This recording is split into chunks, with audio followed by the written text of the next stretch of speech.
বাংলাদেশের অন্তর্বর্তী সরকার ঘোষিত ঐতিহাসিক নির্বাচনে প্রকাশ্যে হত্যাকাণ্ড চললেও সরকারের দাবি আশাতীত ভালো আছে দেশের আইন শৃঙ্খলা আর নিরাপত্তা পরিস্থিতি। একদিকে একটি অবাধ ও নিরপেক্ষ নির্বাচনের জন্য অন্তর্বর্তীকালীন সরকারের সর্বোচ্চ পর্যায়ের আশ্বাস এবং নির্বাচন কমিশনের তোড়জোড়, অন্যদিকে রাজপথে ক্রমবর্ধমান সহিংসতা ও অবৈধ অস্ত্রের ঝঞ্ঝনানি সাধারণ ভোটারদের মনে গভীর শঙ্কার জন্ম দিয়েছে। এরই মধ্যে নির্বাচন উপলক্ষে দেশের বেশ কয়েকটি জেলা সফর করে ফেলেছেন বাংলাদেশের সেনাপ্রধান জেনারেল ওয়াকারুজ্জামান।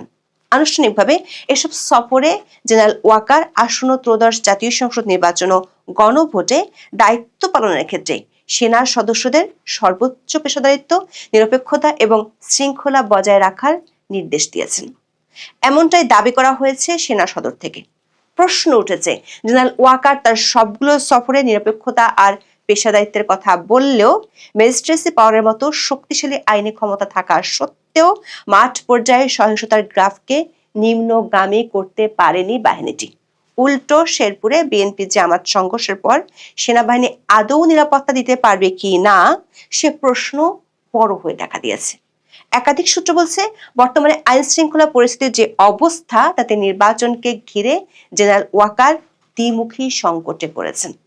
একদিকে গোয়েন্দা রিপোর্টে বলা হয়েছে কমপক্ষে 5 ধরনের নিরাপত্তা ঝুঁকি নিয়ে এগোচ্ছে জাতীয় সংসদ নির্বাচন। সে ঝুঁকিগুলো ঠেকাতে গিয়ে সেনাবাহিনী কঠোর হলে আন্তর্জাতিক বিভিন্ন সংস্থার পক্ষ থেকে চাপ আসতে পারে। আবার নির্বাচনে যদি বড় ধরনের কারচুপি হয় বা সেনাবাহিনী কোনো বিশেষ পক্ষ নেয় তবে তা শান্তিরক্ষী মিশনে বাংলাদেশের অবস্থানকে দুর্বল করতে পারে। প্রশ্ন হলো, সেনাবাহিনীকে বিশেষ ম্যাজিস্ট্রেসি ক্ষমতা দিয়ে মোতায়েন করা সত্ত্বেও পরিস্থিতির দৃশ্যমান উন্নতি না হওয়া এবং সেনা প্রধানের দেশব্যাপী সফরের মধ্য দিয়ে তিনি আসলে কি বার্তা দিতে চাইছেন, বিস্তারিত জানতে চলুন যাওয়া যাক বিশ্লেষণে।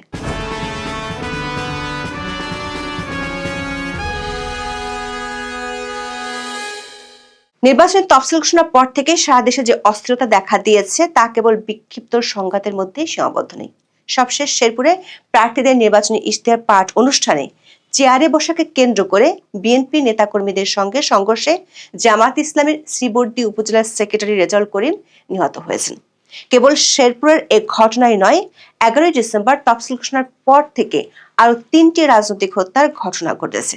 পুলিশ সদর দপ্তরের হিসাব অনুযায়ী গত 12 ডিসেম্বর থেকে 26 জানুয়ারি পর্যন্ত 45 দিনে সারা দেশে 144টি নির্বাচনী সহিংসতার মধ্যে প্রতিদ্বন্দ্বী সমর্থকদের মধ্যে সংঘর্ষের ঘটনা ঘটেছে 55টি। এছাড়া ভীতি দেখানো এবং আক্রমণাত্মক আচরণের ঘটনা ঘটেছে 11টি। প্রার্থীর উপর আক্রমণের ঘটনা 6টি, অবৈধ অস্ত্রের ব্যবহার 2টি। এর মধ্যে কুমিল্লা ও লক্ষ্মীপুর জেলায় প্রতিদ্বন্দ্বী প্রার্থীদের সমর্থকদের মধ্যে 4 দফা করে সংঘর্ষের ঘটনা ঘটেছে, যা অন্য জেলাগুলোর মধ্যে সবচেয়ে বেশি। শেরপুরের জামাত নেতাকে নৃশংসভাবে খুন করার পরদিনই সরকারি প্রচার মুখগুলোর দাবি রাজনৈতিক দলগুলো যথেষ্ট সহিষ্ণু, ভোটের আগের দিনগুলো ভালো যাবে। আর সরকারের স্বরাষ্ট্র উপদেষ্টা জাহাঙ্গীর আলম চৌধুরী আইন শৃঙ্খলা পরিস্থিতি নিয়ে সকালে এক কথা আর বিকেলে আর এক কথা বলেন। 27 জানুয়ারি তিনি বলেছিলেন, নির্বাচনকে কেন্দ্র করে দেশে অস্থিতিশীল পরিস্থিতির কোনো শঙ্কা নেই। এমন দাবির পেছনে তার যুক্তি হলো, দেশে আওয়ামী লীগের নেতাকর্মীরা নেই, তাই আইন শৃঙ্খলা পরিস্থিতি অবনতিরও আশঙ্কা নেই। পরদিন মানে 28 জানুয়ারি স্বরাষ্ট্র উপদেষ্টা দাবি করেন, নির্বাচনের প্রস্তুতি প্রত্যাশার তুলনায় অনেক ভালো। তার এমন দাবির পেছনে যুক্তি ছিল, নির্বাচনের সঙ্গে যারা জড়িত এখানে কোনো আওয়ামী লীগের দোষর বলতে কোনো কিছু নাই। এখানে সবাই নির্বাচনের জন্য প্রস্তুত, এখানে সবাই খুব ভালো এবং সৎ অফিসার। স্বরাষ্ট্র উপদেষ্টা যখন শয়নে স্বপনে আওয়ামী লীগ মুক্ত নির্বাচন দেখছিলেন, তার ঠিক 24 ঘন্টার মধ্যে সরকারের 2 মিত্রের মারামারিতে একজনকে প্রাণ দিতে হলো। আর তাতেই 29 জানুয়ারি পাল্টে যায় তার পচন। এবার তিনি বললেন, নির্বাচনে কোনো ব্যালট বাক্স ছিনতাই হলে কেউই রক্ষা পাবে না। স্বরাষ্ট্র উপদেষ্টা যতই নানা ধরনের কথা বলুক, গোয়েন্দা রিপোর্ট বলছে শঙ্কার কথা। সরকার একাধিক গোয়েন্দা সংস্থা এবারে নির্বাচনকে দেখছে চরম আতঙ্কের একটি নির্বাচন হিসেবে। তাদের রিপোর্টগুলোতে 5 ধরনের নিরাপত্তা ঝুঁকির কথা বলা হয়েছে ভোটারদের মধ্যে আতঙ্ক সৃষ্টি কিংবা কোথাও কোথাও কেন্দ্র দখলের মতো পরিস্থিতির শঙ্কা তৈরি হয়েছে। ভোটের আগে বা ভোটের দিন হঠাৎ নাশকতামূলক ঘটনা ঘটিয়ে আতঙ্ক ছড়ানোর চেষ্টা হতে পারে। এতে বিস্ফোরণ, আগুন, ককটেল বা সহিংস হামলার মতো ঘটনা ঘটতে পারে। যার উদ্দেশ্য হবে ভোটারদের কেন্দ্রমুখী হওয়াকে বাধাগ্রস্ত করা। এছাড়া প্রতিদ্বন্দ্বী প্রার্থী বা তাদের সমর্থকদের দ্বারা ভোট প্রভাবিত করার চেষ্টা হতে পারে। এর মধ্যে কেন্দ্র দখল, জাল ভোট, ভোটারদের ভয় দেখানো কিংবা সংঘর্ষ সৃষ্টির মতো পরিস্থিতির আশঙ্কা রয়েছে। পাশাপাশি নির্বাচনের আগে গুপ্ত হামলা ও টার্গেট কিলিং এর ঘটনা ঘটতে পারে এমন আশঙ্কাও রয়েছে। এর মধ্যে গোপালগঞ্জ, মাদারীপুর, শরীয়তপুর ও ফরিদপুর জেলায় অতীতের রাজনৈতিক সহিংসতার ঘটনা এবং গোয়েন্দা তথ্য বিশ্লেষণ করে ভিন্ন ধরনের নিরাপত্তা পরিকল্পনা নিয়েছে পুলিশ। আবার নির্বাচনকে সামনে রেখে সরকারের জন্য মূর্তিমান এক আতঙ্ক হলো রোহিঙ্গা ক্যাম্পগুলো। গত 22শে জানুয়ারি প্রধান উপদেষ্টার কার্যালয় থেকে স্বরাষ্ট্র মন্ত্রণালয়ে একটি গোয়েন্দা সংস্থার প্রতিবেদন পাঠানো হয়। ওই প্রতিবেদনে নির্বাচনকালীন সময় রোহিঙ্গাদের ব্যবহার করে অপরাধ কার্যক্রম সংগঠন এবং রাজনৈতিক কর্মকাণ্ডে সম্পৃক্ত হওয়ার বিষয়ে সরকারকে সতর্ক করা হয়েছে। এর আগে নির্বাচনের সময় নির্বাচন কমিশন রোহিঙ্গা ক্যাম্পগুলো সিল করার সিদ্ধান্ত নিয়েছিল, কিন্তু গোয়েন্দা সংস্থাটি সিল করা সম্ভব নয় বলে মত দিয়েছে, বরং নিরাপত্তা বাড়ানোর সুপারিশ করেছে তারা। প্রতিবেদনে ক্যাম্প এলাকায় নষ্ট হয়ে পড়ে থাকা সিসি ক্যামেরা মেরামত করতে প্রয়োজনীয় অর্থ বরাদ্দের কথা বলা হয়েছে। ওই গোয়েন্দা প্রতিবেদনে বলা হয়েছে, রোহিঙ্গা ক্যাম্পে থাকা অবৈধ অস্ত্র কিংবা বিভিন্ন গ্রুপকে ব্যবহার করে নির্বাচনকালীন সময়ে স্বার্থান্বেষী মহল কক্সবাজার বা দেশের অন্যান্য স্থানে নাশকতামূলক কর্মকাণ্ড করতে পারে। এসব গোয়েন্দা তথ্য নিয়ে পুলিশ সদর দপ্তর, সেনা সদর, স্বরাষ্ট্র মন্ত্রণালয় ও প্রধান উপদেষ্টার কার্যালয়ে গত কয়েকদিনে বেশ কয়েকটি বৈঠক হয়েছে। সূত্রগুলো বলছে, সরকারের পক্ষ থেকে যতই মনোবল চাঙ্গা রাখার মতো করে কথা বলা হোক না কেন, মাঠের পরিস্থিতি একেবারেই ভিন্ন। নির্বাচনী প্রার্থী কিংবা তাদের প্রচারণায় হামলার সংখ্যা বাড়াতে চিন্তিত সরকার ও প্রশাসন। আর এমন দুশ্চিন্তার মধ্যে সেনাপ্রধান জেনারেল ওয়াকারুজ্জামান দেশব্যাপী সফর শুরু করেছেন। গত 22শে জানুয়ারি থেকে তিনি এই সফর শুরু করেছেন। 22শে জানুয়ারি চট্টগ্রাম ও কুমিল্লায়, 27শে জানুয়ারি রংপুর ও রাজশাহী, 28শে জানুয়ারি পটুয়াখালী ও খুলনা এবং সবশেষ 29শে জানুয়ারি কক্সবাজার ও সিলেট সফর করেন। এসব সফর নিয়ে আইএসপিআর থেকে যে বিবৃতিগুলো দেওয়া হয়েছে তার সবগুলোতেই মোটামুটি একই রকম বার্তা দেওয়া হয়েছে। সেটি হলো, সেনাবাহিনী প্রধান জেনারেল ওয়াকারুজ্জামান আসন্ন ত্রয়োদশ জাতীয় সংসদ নির্বাচন ও গণভোট উপলক্ষে সার্বিক আইন শৃঙ্খলা পরিস্থিতি মূল্যায়ন এবং in aid to the civil পাওয়ার এর আওতায় মোতায়েনরত সেনা সদস্যদের পরিদর্শনের লক্ষ্যে এসব এলাকা সফর করেছেন।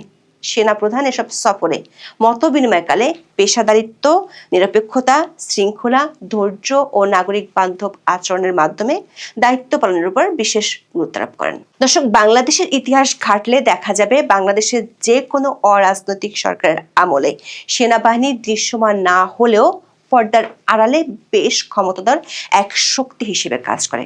সেজন্য অনির্বাচিত সরকারের সময় ঢাকার রাজনৈতিক আলাপচারিতায় একটি শব্দ প্রায় ঘুরে ফিরে আসে, আর সেই শব্দটি হলো কচুক্ষেত বা উত্তরপাড়া।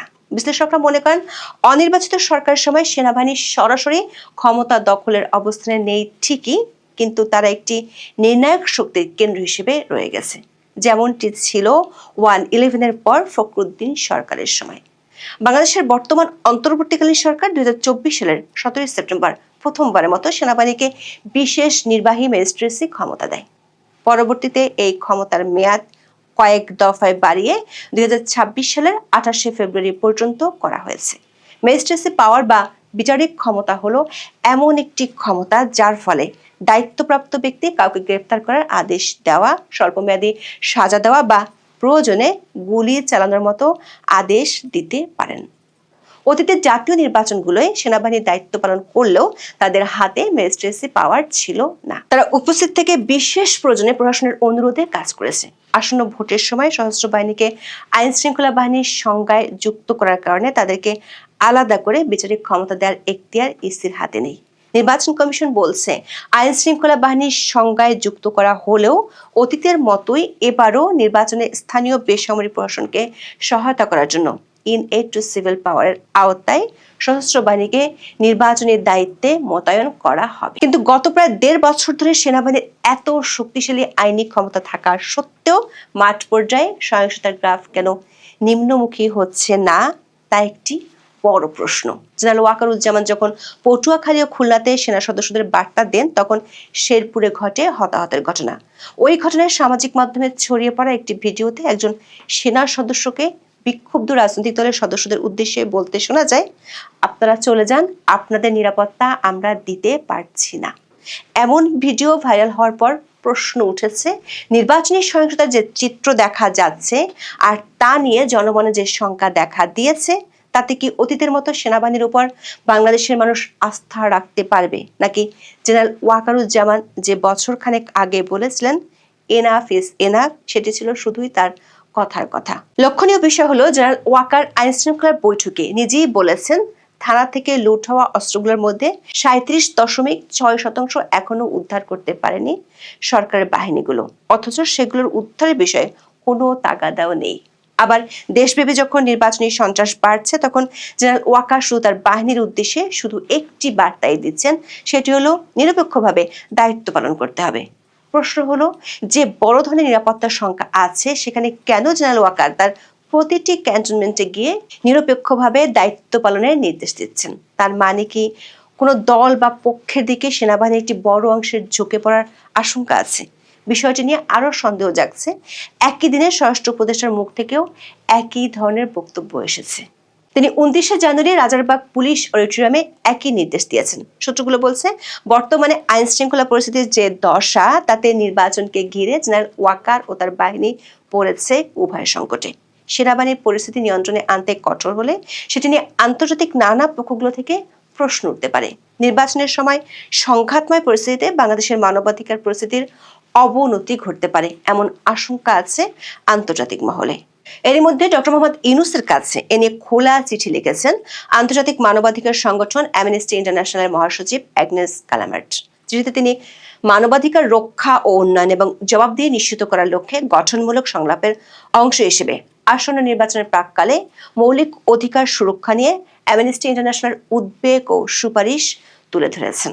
আবার বাংলাদেশ সেনাবাহিনী এবং জেনারেল ওয়াকারের প্রতিটি পদক্ষেপের পেছনে আন্তর্জাতিক সম্প্রদায়ের এক বড় ভূমিকা রয়েছে। বিশেষ করে জাতিসংঘের শান্তিরক্ষী মিশনে বাংলাদেশের অংশগ্রহণ এবং সেখান থেকে আসা বিশাল আর্থিক ও সম্মানজনক প্রাপ্তি সেনাবাহিনীর জন্য অত্যন্ত গুরুত্বপূর্ণ।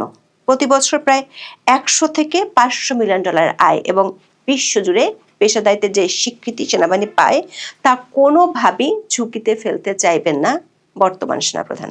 বিশ্লেষকরা বলছেন, যদি নির্বাচনে বড় ধরনের কারচুপি হয় আর তাতে সেনাবাহিনী কোনো বিশেষ পক্ষ নেয়, তবে তার শান্তিরক্ষী মিশনে বাংলাদেশের অবস্থানকে দুর্বল করতে পারে।